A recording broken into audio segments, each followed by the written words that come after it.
Salam alaikum wa rahmatullah wa barakatuh. Alors, je voudrais dans cette vidéo parler avec vous d'une fausse croyance qui fait une catastrophe et qui fait des ravages dans le monde musulman. Il y a quelques jours encore, je croisais une ambulancière, par la grâce d'Allah, et elle a la même croyance que la plupart des croyants qui pensent que la ruqya ou d'autres services qui viennent d'Allah, comme la toilette mortuaire, comme les gens qui sont bénévoles, c'est-à-dire qu'il n'y a pas de statut ou de poste dans nos sociétés occidentales de raqi, de métier, de te dire, bon voilà, je suis raqi, à moins que je sois raqi dans un centre de ruqya où on salarie les gens, à proprement dit. Et les gens nourrissent une fausse croyance dans l'islam, et je ne sais pas chez les chrétiens comment ça fonctionne, et qui part du principe que si quelqu'un est doté de la miséricorde, d'être un bon raqi, d'avoir du résultat dans le soutien spirituel qu'il apporte aux autres, ou que quelqu'un donne de sa personne pour faire les toilettes mortuaires, par exemple, des choses qui incombent à notre communauté, qui sont importantes, c'est de l'enseignement. On aide les gens et en même temps on leur enseigne en leur transmettant les connaissances qui incombent aux serviteurs de savoir faire pour pouvoir pérenniser les ordres d'Allah à travers les générations.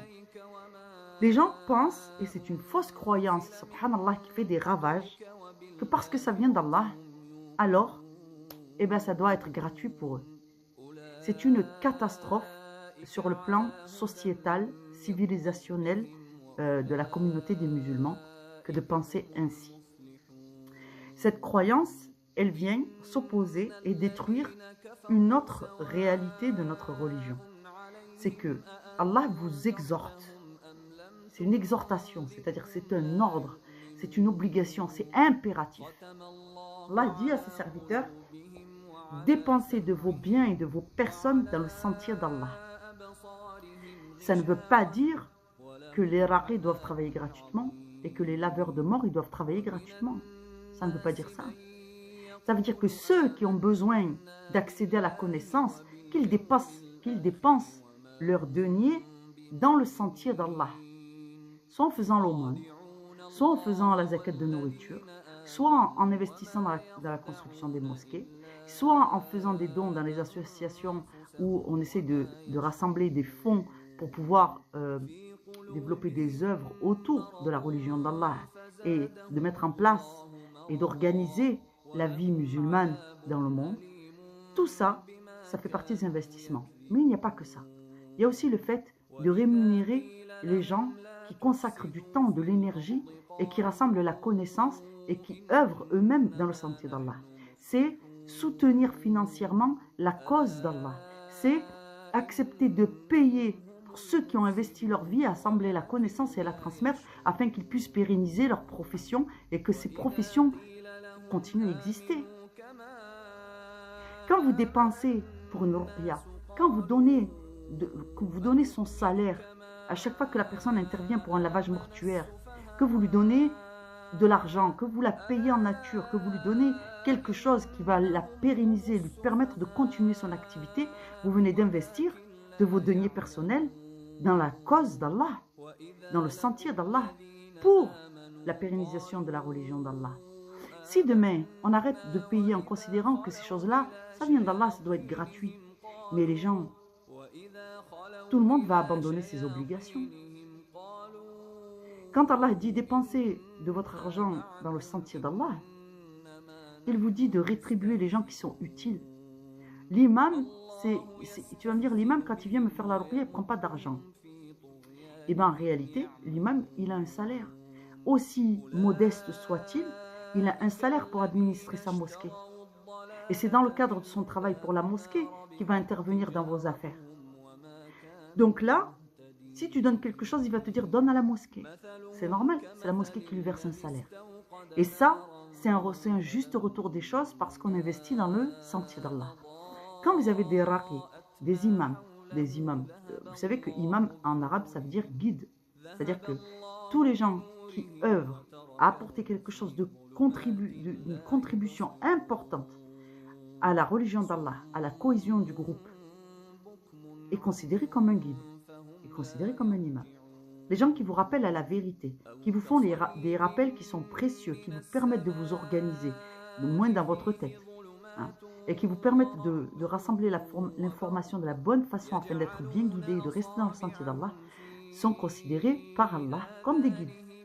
Et ces gens-là, quand ils travaillent pour la cause d'Allah, c'est à Allah qui demande leur rétribution. Mais Allah a donné des lois, et ces lois, elles disent quoi? Dépensez de vos deniers dans le sentier d'Allah. Préférez des commerces de musulmans, préférez des écoles de musulmans, préférez acheter, dépenser votre argent dans des terres musulmanes. C'est comme ça que ça fonctionne. Charité bien ordonnée commence par soi-même.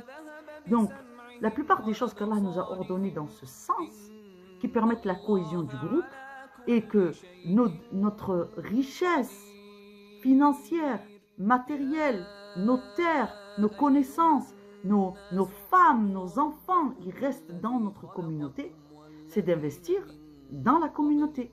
Quand on achète une terre dans un pays musulman pour construire sa maison, c'est préférable que de dépenser tous ces deniers dans un pays où on vous parle de vous et où les lois qui s'appliquent sont celles, non pas d'Allah, mais celles de l'athéisme.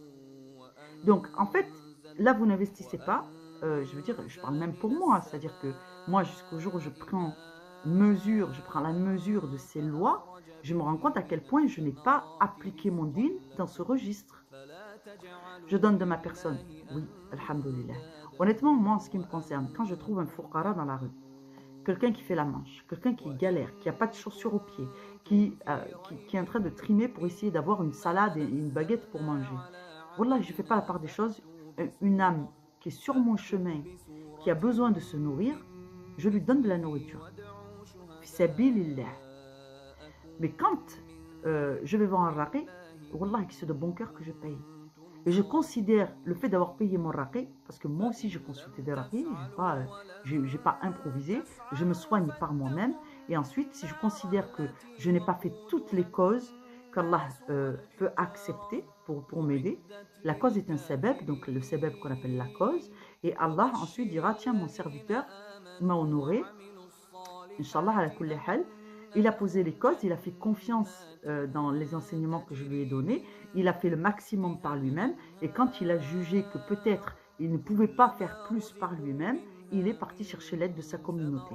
Dans ce cadre-là, quand je vais faire une ruqya, je paye en disant, ya Allah, fi sabilika, je fais une cause et je dépense pour ta cause dans ton sentier, parce que cet argent, il va rester dans la communauté, il va aller soutenir quelqu'un qui a fait de sa profession d'aider les autres musulmans, en sachant que la ruqya, il y a un hadith qui démontre qu'on peut demander un salaire en contrepartie et qu'on peut assurer une gratuité de la ruqya à condition qu'on a déjà les moyens.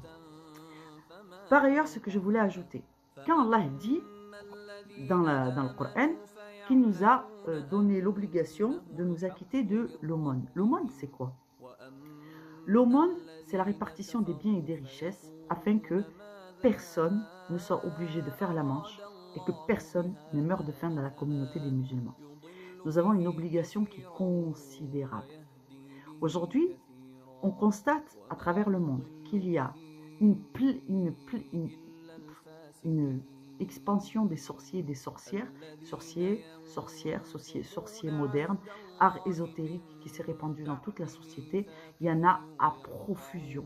C'est-à-dire que même les gens que vous croyez, là, ils vous parlent de réincarnation de ci, de là, ils ne savent pas que dans la moitié de ce qu'ils disent et dans la moitié de ce qu'ils font, il y a des arts divinatoires et du satanisme. En réalité, on est dans le pétrin. À côté de ça, il y a très peu de gens, et je connais moi-même des gens pieux, qui ne veulent pas devenir raqi parce qu'ils ont peur des représailles. Et à côté de ça, il y a une fausse croyance qui dit que le raqi, il ne faut pas le soutenir financièrement. Vous savez quand même que quand on est raqi, on passe sa vie à étudier les exégèses, on passe tout son temps libre, soit en instruction, soit en train de se soigner soi-même, soit en train de soigner les autres. Il ne reste pas beaucoup de temps libre, on ne consacre pas énormément de temps à nos familles. Alhamdoulilah ala kulli hal. Et en plus, dans la société moderne, quand on affiche sa religion, on peine à trouver du travail.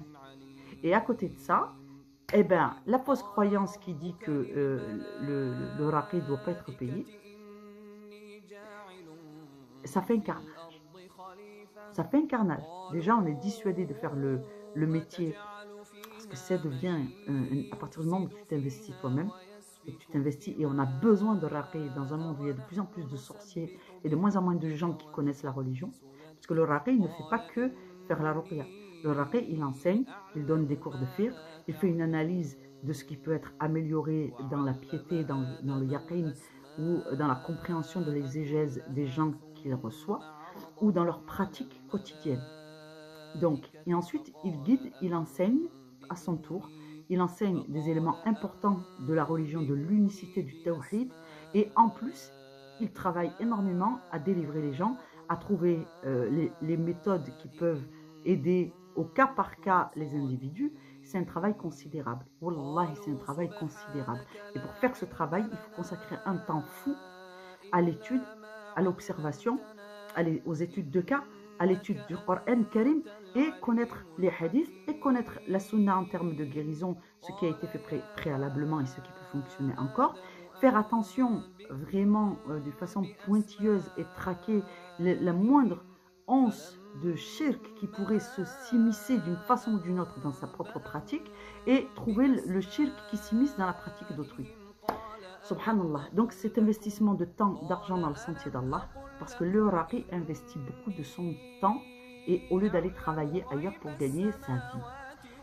Ce qu'il y a, c'est que nous avons choisi de ne pas courir après les richesses de ce monde. Allah a organisé la répartition des richesses dans la communauté musulmane, et il a enseigné de dépenser son argent dans la cause d'Allah. Donc il vaut mieux payer son raqi, d'accord, et il vaut mieux faire attendre son boucher, il vaut mieux faire attendre son flah qui te vend des pommes, il vaut mieux faire attendre des choses qui peuvent attendre, mais le raqi, lui, il faut le payer.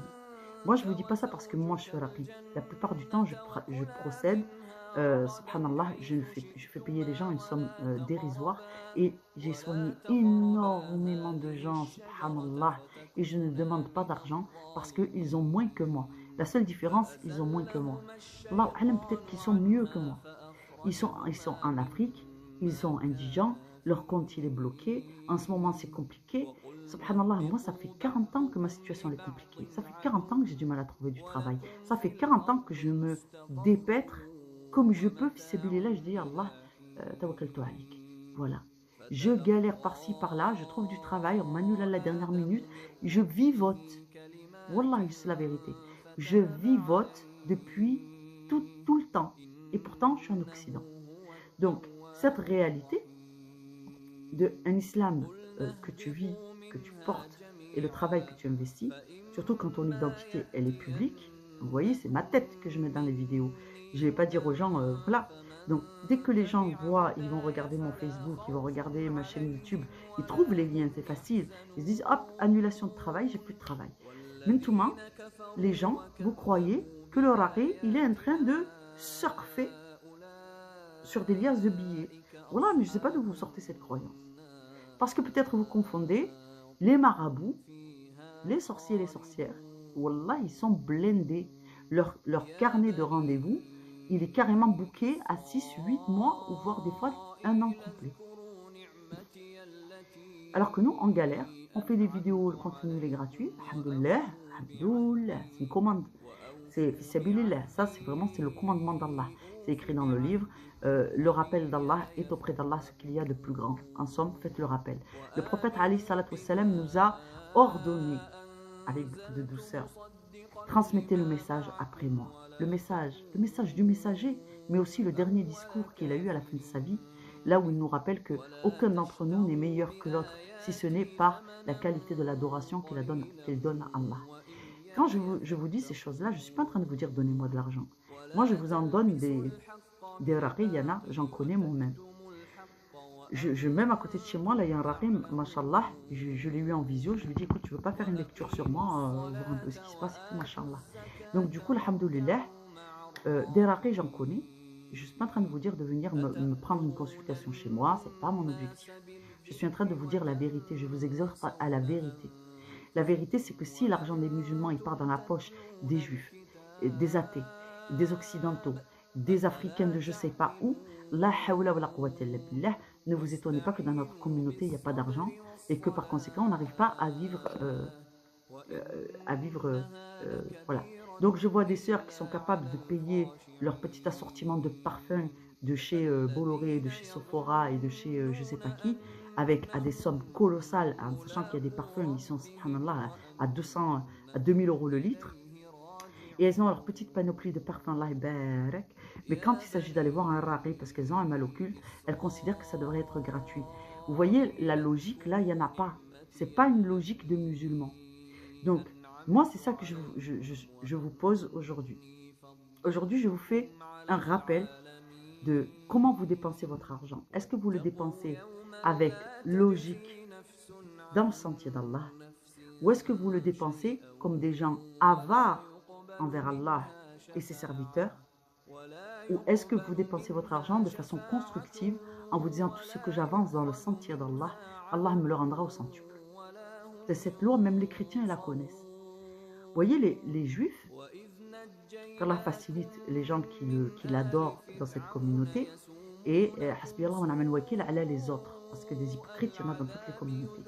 Parmi la communauté juive, il y a des gens qui adorent sincèrement Allah. Et ça, c'est pas moi qui suis en train de l'inventer, c'est écrit dans le livre. D'accord? Donc c'est Allah qui le dit, c'est même pas moi. Dans la communauté des juifs, il y a des gens qui adorent sincèrement Allah. Et vous voyez comment ils sont organisés? Ils obéissent à un commandement d'Allah auquel la communauté de Mohammed n'obéit plus. L'argent de la communauté, il va d'abord à la communauté. Quand ils veulent manger de la viande, ils vont acheter dans un boucher cachère. Quand ils veulent acheter du lait, ils l'achètent à un producteur de leur communauté. Quand ils veulent acheter des pommes, des poires, des oranges, ils vont les acheter auprès des agriculteurs de leur communauté. Quand ils veulent mettre leurs enfants à l'école, ils regardent s'il n'y a pas des écoles montées par leur communauté. Quand ils veulent inscrire leurs enfants à une association pour faire du sport, du ski ou même du bowling, de la pétanque, je ne sais pas quoi, ils vont préférer une association juive. Mais vous, les musulmans, vous n'avez pas compris que cette règle, elle vient d'Allah, elle est dans la Torah, mais elle est aussi dans le Coran. Or, les musulmans ne s'acquittent pas de leur religion. C'est pour ça que l'état de notre communauté est aussi, j'allais dire, détestable. Et quand je dis détestable, je pèse mes mots. Ces mots-là, ce n'est pas moi qui les ai employés, c'est le prophète, alayhi salatu wassalam, quand il a dit, Allah ne soutiendra pas sa communauté tant que sa communauté ne se saisira pas d'elle-même. Dans un autre hadith, Allah dit, les musulmans seront considérés comme des moins que rien dans le futur, mais ce futur, c'est aujourd'hui. Ce futur, on y est. Économiquement, je vous prends un autre exemple. Là, je parlais de Ruqya, je parle de nous, individuellement. Je parle aussi des toiletteurs de mort. D'accord? C'est des gens, ils investissent de leur temps, ils apprennent la méthode, ils s'investissent dans des associations, ils ont du mal à se tirer des salaires. La plupart d'entre eux, ils forment, ils font les toilettes, subhanallah, et on leur donne un peu ce qu'on veut, mais la plupart du temps, leur travail, il est gratuit, il est bénévole. Mais ils n'ont pas pour vocation de laver vos morts, mes morts, gratuitement. D'accord? Allah nous a donné l'obligation de nous organiser. Il ne nous a pas interdit de nous professionnaliser. D'accord? Donc ça, c'est des choses qu'il faut remettre à jour et enlever le mensonge de la religion d'Allah. Parce que tout ça, ce sont des fausses croyances. Quant à l'indigence, celui qui n'a pas, alhamdoulilah, c'est la société de se cotiser. Mais ceux qui ont de l'argent, ceux qui ont encore un peu d'argent, ceux-là, il faut qu'ils payent. Ils payent dans la capacité, dans les moyens, ils payent dans la mesure de leur capacité. Mais celui qui ne paye pas, comment veux-tu qu'Allah l'enrichisse? Celui qui ne paye pas dans le sentier d'Allah et qui n'investit rien pour la cause d'Allah, comment veux-tu qu'Allah l'enrichisse? En fait, Allah ne va pas enrichir des gens qui sont pingres quand il faut avancer à Allah, mais qui sont généreux quand il faut aller acheter une paire de Reebok. Donc ça ne marche pas. Donc, il faut traquer les erreurs, il faut essayer de revenir à la raison, Inch'Allah. Donc, je ne sais plus ce que je voulais dire par rapport à... Ah oui, donc ça, c'est microcosme, les individus, dans tout ce que j'ai pu observer, moi, de ma vie. Donc, les individus, ça, c'est nous, un. Maintenant, prenons à grande échelle. Comment voulez-vous que les pays comme l'Algérie, le Maroc, euh, euh, là je prends vraiment les pays d'Afrique du Nord et les pays d'Afrique Nord. La 90% des pays chez nous, en Afrique, ils sont musulmans. Au lieu de faire travailler des musulmans, ils font travailler des occidentaux. Ensuite, quand ils en ont eu marre des occidentaux, ils ont commencé à faire travailler des Chinois. Mais les Chinois, ils sont musulmans. Quand ils achètent de la nourriture ou du matériel en import-export, ils achètent à qui? Tu crois qu'il achèterait à la Turquie ou au Liban? Non. Il achète à qui? Il achète à la Chine. Mais la Chine, elle ne respecte personne parce qu'elle ne craint pas Allah. Donc, ils envoient quoi? Du faux riz, de la fausse huile. Ils envoient des faux médicaments. Et ils sont en train de décimer la communauté du prophète. Parce que les gens ont préféré l'argent plutôt que leur communauté. Il vaut mieux qu'ils fassent travailler l'Arabie Saoudite ou les autres pays riches du monde arabe pour aller acheter chez eux, hein, ou de travailler entre eux, parce que l'Afrique c'est grand. On n'a pas trouvé le moyen, nous, de nous créer des industries pharmaceutiques dans ce continent extraordinaire. Mais non, parce qu'on a privilégié le commerce avec des pays occidentaux qui n'ont pas la crainte d'Allah, qui n'ont pas le respect d'Allah. Donc, le bien, l'argent et les richesses de la communauté du prophète Mohammed a été déversé pendant des années et des années dans les poches de ceux qui ne craignent pas Allah. Alors qu'ils auraient dû privilégier le commerce inter-musulman. On s'en fout, musulmans qui parlent thaïlandais, qui parlent chinois, les pays, enfin, ne parlent pas tous arabes, les musulmans. Ils ont des langues dans leur pays. Bon, par exemple, bon, je prends un pays que je connais je connais un peu. Comment il s'appelle le Burkina Faso, par exemple. Ils ne parlent pas l'arabe littéraire au Burkina Faso, mais c'est un pays musulman. Pourquoi nos pays arabes ne privilégient pas de travailler avec les pays d'Afrique noire pour trouver de la main-d'œuvre, pour développer des méthodes de construction qui soient fiables? Mais non, nous on a préféré les non-musulmans et notre richesse, notre patrimoine est parti dans les poches des gens qui ne craignent pas Allah et qui n'ont certainement pas l'intention de commercer avec nous pour que l'argent il revienne dans l'autre sens. Donc ça c'est la problématique de l'époque de la communauté des musulmans en général à travers le monde. Donc voilà les problématiques et donc si la communauté des musulmans à travers le monde commence à respecter cette règle de dépenser dans le sentier d'Allah et de privilégier la communauté, leurs frères et sœurs, c'est-à-dire ceux qui obéissent à Allah et à son messager, ben wallah que notre situation ne serait pas la même. Voilà. Bon, vous avez compris qu'il y a un ras-le-bol général, que je suis en colère contre la situation globalement, le comportement des musulmans à travers le monde, et je trouve que c'est une catastrophe, déjà une catastrophe sanitaire parce que nous allons tous mal, et c'est une catastrophe sur le plan de la pratique de l'islam parce que le mensonge a prédominé et continue à prédominer sur les lois d'Allah. Qu'Allah pardonne à notre communauté et nous permette de transmettre ce message le plus loin possible avant que les gens se raisonnent et ils reviennent, Inch'Allah, repentants dans le sentier d'Allah. Assalamu alaikum wa rahmatullahi wa barakatuh.